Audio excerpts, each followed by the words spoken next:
August 2ರಂದು Vijayapura ನಗರದಲ್ಲಿ BJP ರಾಜ್ಯಾಧ್ಯಕ್ಷ BY Vijayendra ನೇತೃತ್ವದಲ್ಲಿ ಆಯೋಜಿಸಲಾಗಿದ್ದ ಕಾರ್ಯಕ್ರಮ ಮುಂದೂಡಲಾಗಿದೆ ಎಂದು ಜಿಲ್ಲಾ ಬಿಜೆಪಿ ಜಿಲ್ಲಾಧ್ಯಕ್ಷ ಗುರುಲಿಂಗಪ್ಪ ಅಂಗಡಿ ಹೇಳಿದರು.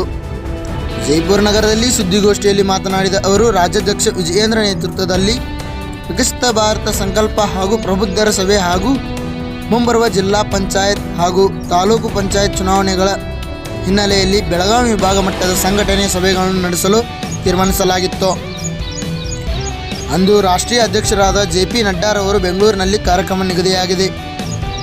ಅಂದು ರಾಜ್ಯಾಧ್ಯಕ್ಷ ವಿಜಯೇಂದ್ರ ಭಾಗವಹಿಸಬೇಕಾಗಿರುವುದರಿಂದ ಕಾರ್ಯಕ್ರಮ ಮುಂದೂಡಲಾಗಿದೆ ಎಂದು ತಿಳಿಸಿದರು. ಇನ್ನು ಶಾಸಕ ಯತ್ನಾಳರಿಗೆ ಹೆದರಿ ಕಾರ್ಯಕ್ರಮ ಮುಂದೂಡಿಲ್ಲ. ರಾಷ್ಟ್ರೀಯ ಅಧ್ಯಕ್ಷ JP ನಡ್ಡಾ ಕಾರ್ಯಕ್ರಮದ ಹಿನ್ನೆಲೆಯಲ್ಲಿ ಮುಂದೂಡಲಾಗಿದೆ ಎಂದರು.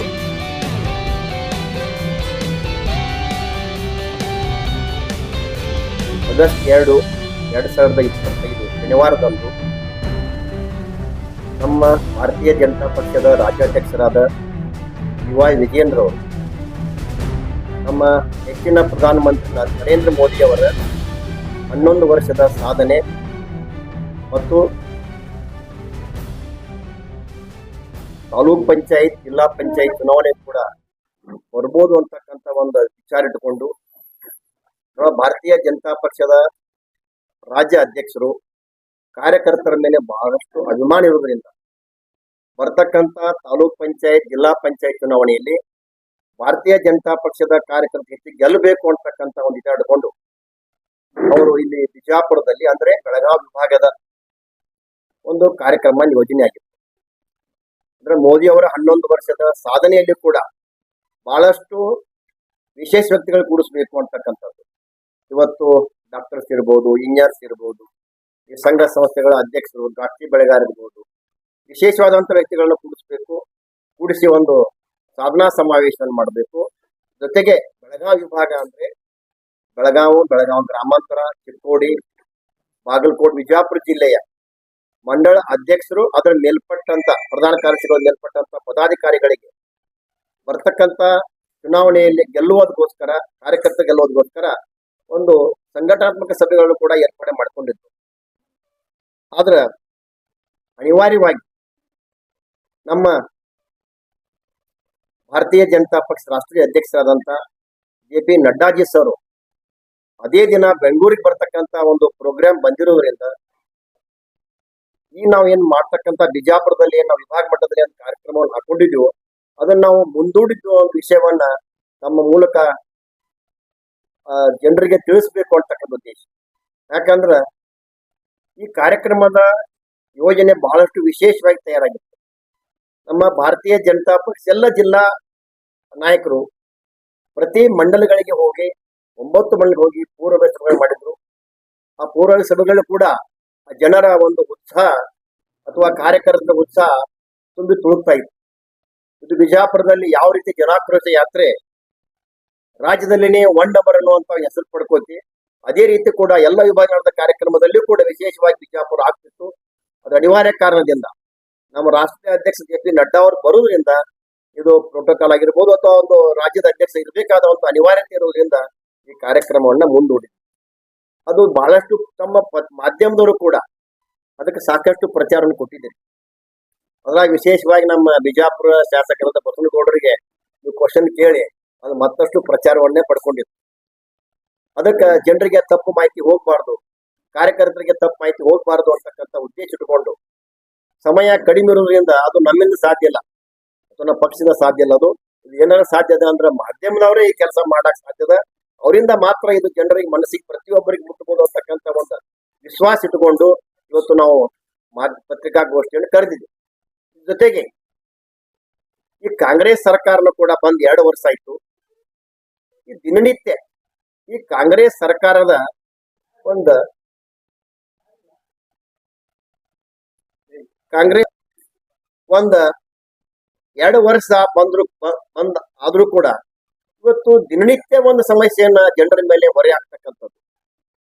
ದಿನನಿತ್ಯ ನನಗ ಅನ್ಸಾಕತೈತಿ, ಇವತ್ತು ಭಾರತೀಯ ಜನತಾ ಪಕ್ಷ ಜಿಲ್ಲಾ ಅಧ್ಯಕ್ಷನಾಗಿ ನನಗೆ ಅನ್ಸಾಕತೈತಿ, ಈ ಸರ್ಕಾರ ವಿರುದ್ಧ ನಾವು ಪತ್ರಿಕಾಗೋಷ್ಠಿ ಇರ್ಬೋದು, ಹೋರಾಟ ಇರ್ಬೋದು, ನಾವು ಇದು 1 ತಾಸು 1 ದಿವಸ ಅಥವಾ 1 ತಿಂಗಳ ತನಕ ನಾವು ದಿನನಿತ್ಯ ಬಿಟ್ಟು ಬಿಡ್ಲಾರ್ದೆ ಪತ್ರಿಕಾಗೋಷ್ಠಿ ಮಾಡಿದ್ರು ಕೂಡ ಆ ಸಮಯ ಸಾಲುವುದಿಲ್ಲ ಅಂತಕ್ಕಂಥ ವಾತಾವರಣ ಇವತ್ತು ರಾಜ್ಯದಲ್ಲಿ ಕ್ರಿಯೇಟ್ ಆಗಿದೆ.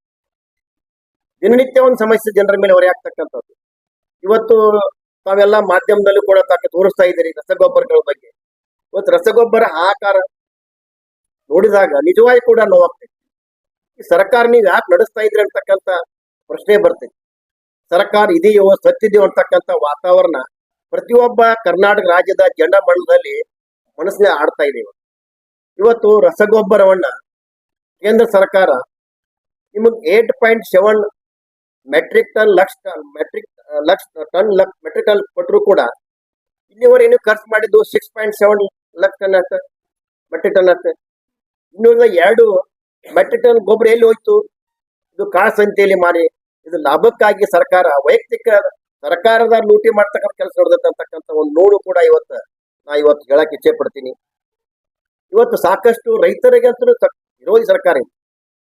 ಇವತ್ತು ಕೇಂದ್ರ ಸರ್ಕಾರ ಸಾಕಷ್ಟು ಯೋಜನೆಗಳು ಇವತ್ತು ರಾಜ್ಯಕ್ಕೆ ಬರ್ತಾ ಇದಾವೆ. ಆದ್ರೆ ಕೇಂದ್ರ ಸರ್ಕಾರದ ಆಸೆ ಏನದ ಅಂದ್ರೆ ಇದು DBT ಮುಖಾಂತರ ಆಗ್ಬೇಕು, ಡೈರೆಕ್ಟ್ ಬೆನಿಫಿಷರಿಗೆ ಟ್ರಾನ್ಸ್ಫರ್ ಆಗಬೇಕು ಅಂತ ಯೋಜನೆ ಇದ್ರು ಕೂಡ ಇವತ್ತು ರಾಜ್ಯ ಸರ್ಕಾರ ಮುಖ್ಯಮಂತ್ರಿ ಉಪಮುಖ್ಯಮಂತ್ರಿ ಈ ರಾಜ್ಯದ ಎಲ್ಲ ಮಂತ್ರಿಮಂಡಲ ಕಣ್ಣು ಮುಚ್ಚಿ ಅದನ್ನ ಡೈರೆಕ್ಟ್ ರೈತರಿಗೆ ಟ್ರಾನ್ಸ್ಫರ್ ಮಾಡಲಾರದನ್ನ ಅದು ಬೇರೆ ಬೇರೆ ಮಾರ್ಗಗಳು ಹುಡುಕಿ ಇವತ್ತು ಕೃಷಿ ಇಲಾಖೆ ಅಂತಕ್ಕಂಥ ಹೆಸರು ಅನಾಕನಾಚಿ ಕೂಡ ಆಗ್ತದೆ. ಅದು ಒಬ್ಬ ಕೃಷಿ ಮಂತ್ರಿ ಅಂಗಡಿ ಅನ್ನುವಂತ ವಾತಾವರಣ ಕ್ರಿಯೇಟ್ ಆಗಿದೆ. ಒಂದ್ 10 ರೂಪಾಯಿ ರೈತರಿಗೆ ಬರ್ಬೇಕಂದ್ರೂ ಕೂಡ ಅದು ಮಂತ್ರಿಯ ಮುಖಾಂತರ ಬರಬೇಕು ಅಂತಕ್ಕಂಥ ವಾತಾವರಣ ಕ್ರಿಯೇಟ್ ಮಾಡಿ ಆ DBT ಅಂತಕ್ಕಂಥ ವ್ಯವಸ್ಥೆಯನ್ನೇ ಕೇಂದ್ರ ಸರ್ಕಾರದ ಏನು ಆಶಯ ಅದ ಇಲ್ಲಿನೂ ಅವ್ಯವಹಾರ ಆಗ್ಬಾರ್ದು ಅಂತಕ್ಕಂಥ ಆಚೆ ಇಟ್ಕೊಂಡು DBT ಮಾಡಿದ್ರೆ ಆ DBT ಕೂಡ ಇವತ್ತು ರಾಜ್ಯದಲ್ಲಿ ಇಂಪ್ಲಿಮೆಂಟ್ ಆಗ್ತಾ ಇಲ್ಲ. ಅದ್ರಾಗ ವಿಶೇಷವಾಗಿ ಕೃಷಿ ಮಂತ್ರಿಗೆ ತಮ್ಮ ಮೂಲಕ ನಾವು ವಿನಯನು ಮಾಡ್ತನೋ ಅದ್ ಎಚ್ಚರಿಕೆಯನ್ನು ಕೊಡ್ತಾ ಇದೀವಿ.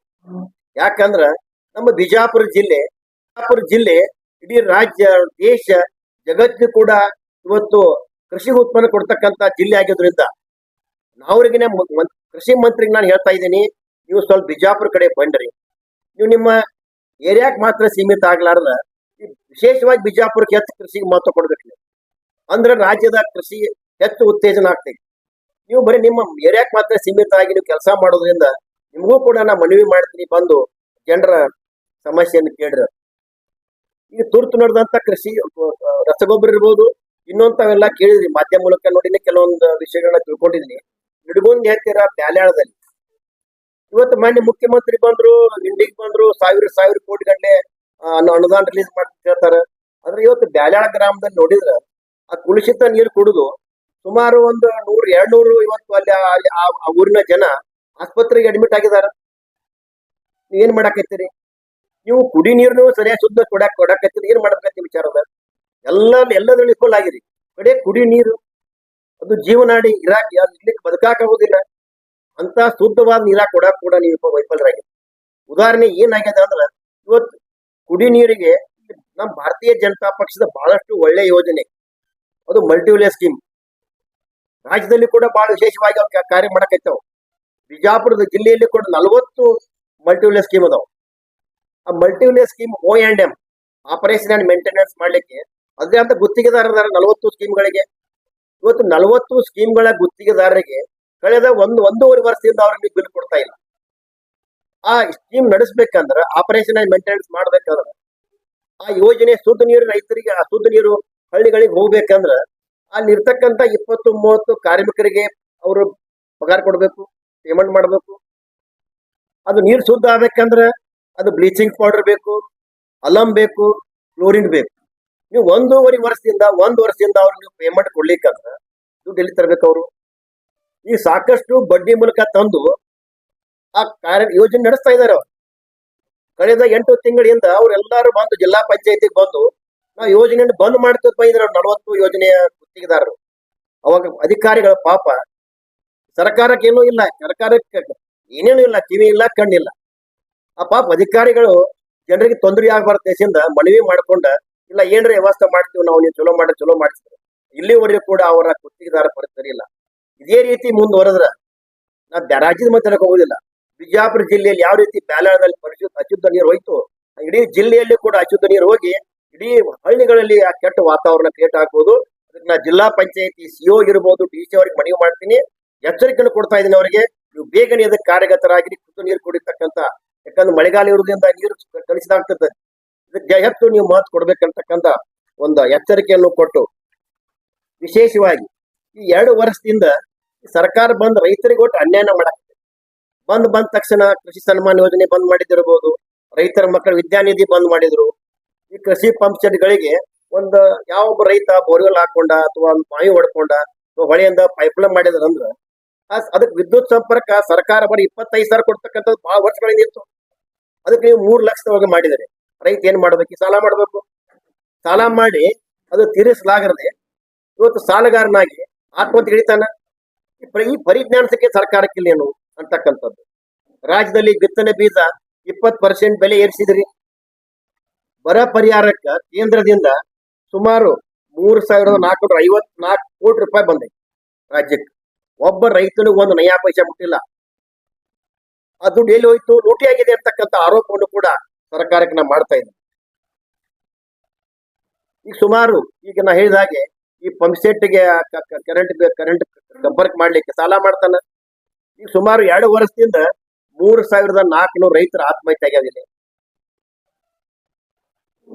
ಇನ್ನೊಂದು ತಾವು ನೋಡಿದ್ರಿ, ಬಾಳ ಕಡೆ ವೈರಲ್ ಆಯ್ತು. ಸಿಂದಗಿ ಮತಕ್ಷೇತ್ರದ ಶಾಸಕರು ಒಂದು ಜಮೀರ್ ಅಹ್ಮದ್ ಖಾನ್ ಮಂತ್ರಿ ಮುಂದ ಭಿಕ್ಷುಕನ ತರ ವರ್ತನೆ, ಭಿಕ್ಷುಕನ ಕೆಲಸ ಕೇಳ್ಬೇಕಂತ ವಾತಾವರಣ ನೋಡಿದ್ವಿ. ಎಲ್ಲ ಕಡೆ ವೈರಲ್ ಆಯ್ತು. ಯಾಕೆ ಬಿಜಾಪುರ ಜಿಲ್ಲೆ ಜಿಲ್ಲಾಧ್ಯಕ್ಷನಾಗಿ ನಾನು ನೋವಾಗಿತ್ತು. ಪತ್ರಿಕೆ ತಾವು ಎಲ್ಲ ಪತ್ರಿಕೆ ತಾವು ನೋಡಿದ್ವಿ, ತಾವು ನೋಡಿ ನಮ್ಮ ಕಡೆ ಬಂದಿದ್ದ ಒಬ್ಬ ಒಂದು ಬಡ ಜನರಿಗೆ ಮನಿ ಕೊಡ್ಬೇಕಂದ್ರೆ ಒಬ್ಬ ಕಾಂಗ್ರೆಸ್ ಶಾಸಕನ ಪರಿಸ್ಥಿತಿ ಒಬ್ಬ ಭಿಕ್ಷುಕನಾಗಿ ನಿಂತು ಮಾತನಾಡ್ತಕ್ಕಂಥ ವಾತಾವರಣ ನೋಡಿದ್ರೆ ಈ ಸರ್ಕಾರ ಯಾವ ಮಟ್ಟಕ್ಕೆ ಹೋಗಿದೆ? ಸಾಕಷ್ಟು ಕಾಂಗ್ರೆಸ್ ಶಾಸಕರು ಇವತ್ತು ತೀರ್ಮಾನಕ್ಕಾಯ್ತಾರ. ಒಟ್ಟು ಸರ್ಕಾರ ನೀವು ನಡ್ಸಕ್ ಆಗೋದಿಲ್ಲ, ನೀವು ಮನಿ ಹೋಗ್ರಿ ಅಂತಕ್ಕಂಥ ಒಂದು ಮನವಿ ಮಾಡ್ಕೊಂಡ ನಾನು 2 ಮಾತನ್ನು ಹೇಳಕ್ ಇಚ್ಛೆ ಪಡ್ತೀನಿ. ಇಷ್ಟ ಉದ್ದೇಶ, ನನ್ನ ಮೇನ್ ಉದ್ದೇಶ 2 ಇದು. ಸರ್ಕಾರ ಇರೋದು ಖಂಡನೆ. ಏನ್ ಬಸನಗೌಡರು ಕೆಲವು ಪ್ರಶ್ನೆಗಳಿಗೆ ಅದೇನು ವಾತಾವರಣ ಕೆಟ್ಟಾಗಿತ್ತು, ಮತ್ತೆ ತಪ್ಪು ಮಾಹಿತಿ ಹೋಗ್ಬಾರ್ದು. ಬಸನಗೌಡರಿಗೆ ಮಾತಾಡಿದ್ರಿಂದ ಬಂದಿಲ್ಲ ಅಂತಕ್ಕಂಥ ವಾತಾವರಣ ಹೋಗ್ಬಾರ್ದ ಮೂಲಕ ದೇಶದಿಂದ ಇದು ಕಾರ್ಯಕ್ರಮ ಮುಂದೂಡಿದೆ ಹೊರತು ಇದು ಕಾರ್ಯಕ್ರಮ ಇದು ಬಂದ್ ಆಗುದಿಲ್ಲ ಅಂತಕ್ಕಂಥ ಒಂದು ವಿಚಾರವನ್ನು